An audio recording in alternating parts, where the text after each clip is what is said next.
తాకట్లో ఉన్న మీ బంగారం ఈ రోజు ఎంత ధర చేస్తుందో కొమ్మూరి గోల్డ్ వాళ్ళకి కాల్ చేసి ఫ్రీ గోల్డ్ కాస్ట్ చెక్ చేసి చెప్తారు. శ్రీమాత్రే నమః. అందరికీ నమస్కారం అండి. సుమన్ టీవీకి స్వాగతం. నేను గీతాంజలి.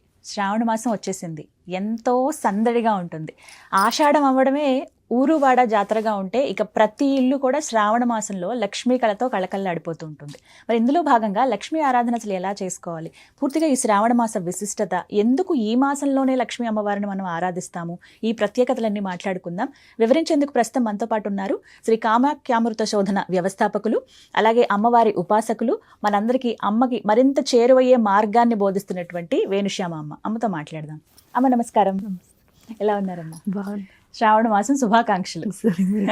ఎందుకంటే చాలా ఇష్టమైనది, అందరికీ ఎదురు చూస్తాం, ముఖ్యంగా ఆడపడుచులు. అంటే అమ్మని ఆరాధించుకోవడానికి మాసంతో రోజుతో సంబంధం ఉండదు, కానీ విశేషమైనవి కాబట్టి. అమ్మ, మరి శ్రావణ మాసం విశిష్టత, ఎందుకు లక్ష్మీ అమ్మవారిని ఈ మాసంలో విశేషంగా ఆరాధిస్తారు అంటే శ్రవణ నక్షత్రంతో ఉన్న మాసమే. అంటే చంద్రుడు ఒక్కొక్క నక్షత్రంతో ఉన్న రోజుని, అంటే కృత్తికా నక్షత్రంతో ఉంటే కార్తీక మాసం ఎలా చెప్తున్నామో, శ్రవణ నక్షత్రంతో ఉన్న మాసమే శ్రావణ మాసం. శ్రవణము అంటే ఎవరి నక్షత్రం అని ఒకసారి చూసుకుంటే మీరు వెంకటేశ్వర స్వామి, విష్ణుమూర్తి యొక్క నక్షత్రం. అంటే విష్ణు యొక్క వక్షస్థలంలో ఎవరుంటారు అంటే లక్ష్మీదేవి. లక్ష్మీదేవి ఆరాధన ద్వారా ఆ నక్షత్రం అంటే ఏంటి అంటే, నక్షత్రాల్లో భగవద్గీతలో కృష్ణుడు కూడా చెప్తారు ఏంటి అంటే, నక్షత్రాల్లో ఏమిటి అంటే చాలా గొప్పది విశేషమైన నక్షత్రం ఏమిటి అని అంటే శ్రవణం నక్షత్రం. ఆ నక్షత్రంలో నేనున్నాను అని చెప్పేసి భగవద్గీతలో కృష్ణుడు చెప్పిన విషయం మనకి తెలిసిందే. అంత విశిష్టమైన నక్షత్రంలో లక్ష్మీదేవినే ఎందుకు ఆరాధిస్తున్నాము అంటే, విష్ణువు యొక్క హృదయ భాగంలో ఉండడం వల్ల ఆ అనుగ్రహం తొందరగా కలుగుతుంది అని చెప్పేసి ఒకటైతే, రెండోది ఏమిటి అంటే, లక్ష్మి అన్నది ప్రతి ఒక్కళ్ళకి అవసరమే. లక్ష్మి అంటే మనం ఏమనుకుంటున్నాం, మామూలుగా మన లైఫ్ స్టైల్ ప్రకారం డబ్బులే లక్ష్మి అనుకుంటాం. అంటే సంపాదన, ఐశ్వర్యం. మీ వెల్త్ అంటే ఏంటి అంటే మనం డబ్బులతోనే చూపిస్తాం. అంటే మీ దగ్గర ఎంత డబ్బులు ఉన్నాయో మీరు అంత వెల్తీ అని అంటారు. కానీ వెల్త్ అంటే నిజంగా డబ్బులేనా అని ఒకసారి ఆలోచించుకున్నాం అనుకోండి, హెల్త్ని డబ్బుతో కొనగలమా? కొనలేం. అనుబంధాలు ఏవైనా ఉన్నాయి, వాటిని డబ్బుతో కొనగలమా? కొనలేం. మన లోపల శక్తి కావాలి, ఉత్సాహం లేదు, దాన్ని డబ్బుతో కొనగలమా? కొనలేం. మనలో జ్ఞానాన్ని డబ్బుతో కొనగలమా అంటే చాలా ఉన్నాయి. అంటే డబ్బుతో చెయ్యలేని పనులు చాలా ఉన్నాయి. అంటే లక్ష్మి అంటే డబ్బు ఒక్కటే కాదు. ఫస్ట్ అది మనకు అర్థం చేసే మాసం ఏమిటి అంటే, ఎందుకంటే విష్ణు మాయా విలాసిని. విష్ణు ఏ మాయనైతే పెడతాడో ఆ మాయాశక్తి ఎవరు అంటే లక్ష్మీ అమ్మవారే. ఆ లక్ష్మీ అమ్మవారు ఏం చేస్తూ ఉంటుందంటే, ప్రతి సింగిల్ సెకండ్ కూడా తన బిడ్డలకి, ఎందుకంటే మీరు చూస్తే లక్ష్మీ అష్టోత్తరం మొదలు పెట్టడమే ప్రకృతి నమః. అంటే ప్రకృతి ఎవరి స్వరూపం అంటే లక్ష్మి యొక్క స్వరూపం. ఈవెన్ చండీ సప్తశతిలో కూడా మొదట లక్ష్మీ రూపంలోనే అమ్మవారు ఉద్భవించింది మహిషాసురుని వధించడానికి అని చెప్పేసి.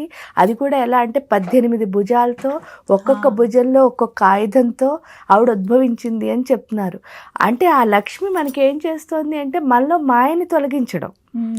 ఆ మాయలో భాగమే ఈ డబ్బుని మనం ఏం చేస్తున్నాం, దాని వెనకాల పరిగెడుతున్నాం. ఈ పరిగెట్టడంలో ఏంటి అంటే, మనకి తెలియకుండానే మనం నిజమైన లక్ష్మిని ఏం చేస్తున్నాము అంటే తెలుసుకోలేకపోతున్నాం. ఐశ్వర్యం అంటే నిజంగా చెప్పాలి అంటే తృప్తి. మీ దగ్గర ఎంత ఉంది అన్నది కాదు, మీరు ఎంత హ్యాపీగా ఉన్నారు, ఉండాల్సిందే, ఆనందంగా ఉన్నారు. ఆ ఆనందం రావాలి అంటే మన దగ్గర 8 మంది లక్ష్ములు ఉండాలి. మనం ఏమనుకుంటున్నాం, ధనలక్ష్మి ధనలక్ష్మి ధనలక్ష్మి అని పరిగెడుతున్నాం, కానీ కింద ఇంకా 7 ఉన్నారు. అసలు అన్నిటికంటే ఇంపార్టెంట్ అయిన లక్ష్మి ఏంటి అని అంటే, మొదటగా అందుకే ఆవిడ ఆదిలక్ష్మి అని పిలుస్తున్నారు. ఆదిలక్ష్మి అంటే ఏంటి? ఆది అంటే ఫస్ట్, స్టార్టింగ్ నుంచి చివరి వరకు మనతో ఏది ఉంటుంది అని ఒక్కసారి మనం పరీక్షించుకుంటే, ఈ దేహం 100 సంవత్సరాలకోసారి ఏమవుతుంది అంటున్నారు, వెళ్ళిపోతుంది. కానీ ఆత్మ అన్నది శాశ్వతము. అంటే ఆదిలక్ష్మి అంటే ఏంటి అంటే ఆత్మశక్తిని పెంచుకోవడం. అంటే నీ దగ్గర ఏమీ లేకపోయినా పర్వాలేదు, కానీ ఫస్ట్ ఉండాల్సింది ఏంటి అంటే ఆత్మశక్తి. ఆ ఆత్మశక్తి ఎలా వస్తుంది అంటే మంత్రం ద్వారానే వస్తుంది. అంటే మీరు మంత్రాన్ని ఎంత బాగా, అందుకే ఇది లక్ష్మీదేవికి ప్రీతికరమైన మాసం అని చెప్పడంతో పాటు మన శివుడికి కూడా ప్రీతికరమైన మాసం అని చెప్తాం. ఎందుకంటే ఇక్కడ శివుడు జ్ఞానాన్ని ప్రసాదిస్తున్నాడు, లక్ష్మి ఏం చేస్తుంది, మాయను తొలగిస్తుంది. అంటే మాయ తొలగి జ్ఞానం వస్తేనే మనం ఏదనుకున్నా అది అవుతుంది. అందువల్లే ఈ మాసంలో చూడండి, సోమవారం పూజ చేస్తున్నారు, మంగళవారం పూజ చేస్తున్నారు. అంటే ఎక్కువ పూజ, అంటే ఒక వారంలో ఇన్ని రోజులు పూజ చేసేది. అంటే ఒక నెల తీసుకున్నప్పుడు ఆ నెల కాలం అంటే ఒక మాసం, శ్రావణ మాసం అంటే ఒక 30 రోజులు. ఆ 30 రోజుల కాలంలో ఇన్ని పూజలు అయితే ఈ ఒక్క మాసంలోనే జరుగుతాయి మీరు చూసినప్పుడు. ఎందుకంటే మంగళవారం లక్ష్మీదేవికి, శ్రావణ మంగళవారం గౌరీ అమ్మవారికి అంటే పార్వతీదేవికి చేస్తున్నాం, శుక్రవారం నాడు లక్ష్మీదేవికి చేస్తున్నాం, సోమవారం నాడు శివయ్యకి చేస్తున్నాం. ఈ ముగ్గురికి చూడండి, అంటే వాళ్ళ ముగ్గురు ఆ ప్యాటర్న్ ఏంటి అంటే లక్ష్మి ఏం చేస్తుంది, ఒక వనరు ఇస్తుంది మీకు. అంటే ప్రతి క్షణం మీరు ఎదగడానికి బోల్డని రీసోర్సులు ఇస్తూ ఉంటుంది, ప్రకృతి స్వరూపమే. కానీ ఆ రీసోర్స్ నాది అని అర్థం చేసుకున్నవాడు ఎదుగుతున్నాడు. ఎవరైతే ఏం చేస్తారు, ఇది నాకు సంబంధించింది కాదు, ఇది నాకు, మనం చాలా అలాగే వదిలేస్తాం. కానీ గురూజీ ఎప్పుడూ చెప్పేవారు, మన దగ్గరికి ఏది వచ్చిందో అది మందే. అది సింపుల్ ఫార్ములా అనమాట. ఆ వచ్చిన దాన్ని మనకు అనుకూలంగా మార్చుకోవాలి అంతే. ఎందుకంటే ఒక్కొక్కసారి బియ్యం రావచ్చు, ఒక్కొక్కసారి ఒడ్లు రావచ్చు, ఒక్కొక్కసారి చేను రావచ్చు. ఏదైనా మీరు అన్నం వండుకోవడం రావాలి మీకు.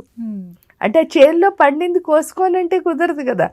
అంటే మీకు బియ్యమే ఎవరైనా తెచ్చిస్తే వండుకుంటాను అంటే ఇంకెప్పటికవుతుంది? ఆ ఒడ్లని మీరు బాగు చేసుకుని వండుకోవడం కూడా నేర్చుకోవాలి. అంటే ఆ పద్ధతి తెలియాలి మనకి. అది తెలియాలి అంటే తప్పకుండా మనతో ఎవరు ఉండాలి అంటే పార్వతి ఉండాలి. ఎందుకంటే పార్వతి ఏం చేస్తుంది, శక్తి స్వరూపమై నాకు వచ్చిన రీసోర్స్ నాదే అని నాకు అర్థమయ్యేటట్టు చేస్తుంది. మళ్ళీ అర్థమైంది ఇది నాదే, అందుకే నా దగ్గరికి వచ్చింది అని తెలిసింది. ఇప్పుడు బోల్డ్ మంది సృష్టిలో ఉండగా మీరు నేనే ఎందుకు కలిసాము అని అన్నాం అనుకో, అంటే మన ఇద్దరికి ఏదో కార్యం ఉంది, కలిసి చేయాల్సింది, అందుకే కలిసాం. లేదా నా నుంచి మీరు నేర్చుకోవాల్సింది ఉంది, మీ నుంచి నేను నేర్చుకోవాల్సింది ఉంది. ఈ మూడు తప్ప ఇంకేం పెద్ద కారణాలు ఉండవు మనం కలవడానికి. ఆ కలిసిన దానికి ఏంటి అంటే మనం ఉపయోగించుకుని ముందుకు వెళ్ళాలి కదా. ఆ ముందుకు వెళ్ళేస్తే అంటే అది నాదే అని ఫస్ట్ అర్థమైతే, ఎందుకంటే ఈ సృష్టిలో ఎవరు మనకు నచ్చరు. ఆ నచ్చకుండా ఉండడానికి కూడా కారణం ఏమిటి అంటే ఆ లక్ష్మి. ఎందుకంటే లక్ష్మి ఎప్పుడైతే మనతో ఉందో అసలు ఈ ప్రకృతిలో దేన్ని డిస్లైక్ అనేది ఉండదు. ఎందుకంటే లైక్ అన్నదే ఉంటుంది. ఎందుకంటే గృణ అన్నది ఒక పాసం, అంటే హేట్రెడ్ అనమాట. ప్రతి దాన్ని మనం ఏం చేస్తుంటాం, హేట్ చేస్తూ ఉంటాం. ఒక్కదాన్ని సృష్టిలో హేట్ చేస్తే సృష్టి అంతటినీ హేట్ చేస్తాం. ఊరికే మనం అనుకుంటూ ఉంటాం అది ఇష్టం అని. కానీ దానికి ఎగ్జాంపుల్ ఏం లేదు. రాధాదేవి కృష్ణుడిని ప్రేమించింది చూస్తే, ఆ కృష్ణుడినే సృష్టి అంతా చూసింది. అంటే ఒక ప్రేమ ఏం చేస్తుంది, సృష్టి అంతా అదే దాన్ని చూడగలుగుతుంది.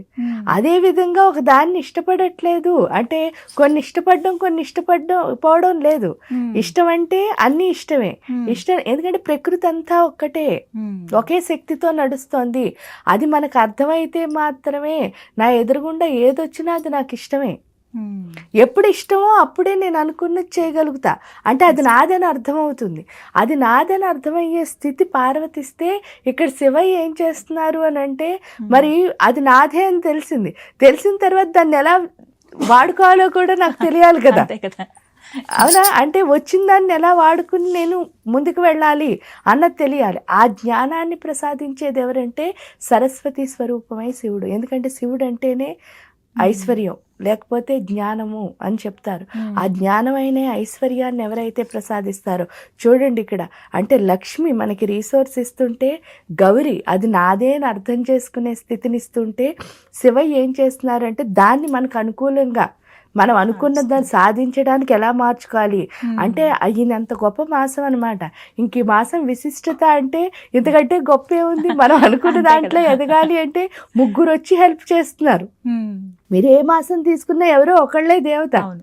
ఈ మాసానికి చూడండి ముగ్గురు దేవతలు, ముగ్గురు కలిసి మన ముందుకు లాగుతున్నారనమాట. ముందుకు లాగేసరికి చూడండి వెంటనే భాద్రపద మాసం వస్తుంది. అంటే మీరు అనుకున్నవి ఏం చేయకూడదు, విఘ్నాలు ఏమీ లేకుండా ముందుకు వెళ్ళిపోవాలి. అందుకని వినాయకుడు ఏం చేస్తున్నాడు, నెమ్మదిగా ముందుకు తీసుకెళ్తున్నాడు. దాంతోపాటు మన బుద్ధిలో ఉన్న దాన్ని ఏమంటారంటే మందత్వం, అబుద్ధి మాన్యం అంటారు. ఆ మందత్వం ఏదైతే ఉందో దాన్ని తొలగించేవాడు వినాయకుడు.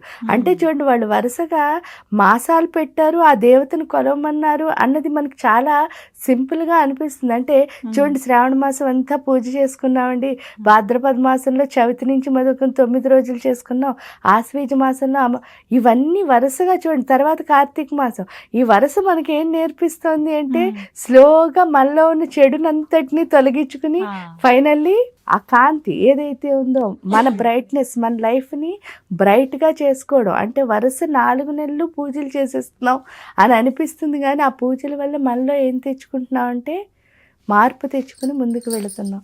కాబట్టి శ్రావణ మాసంలో 3 దేవతలు కలిసి ముందుకు తోస్తున్నారు మనల్ని. చాలా చక్కగా వివరించారు. ధన్యవాదాలమ్మా.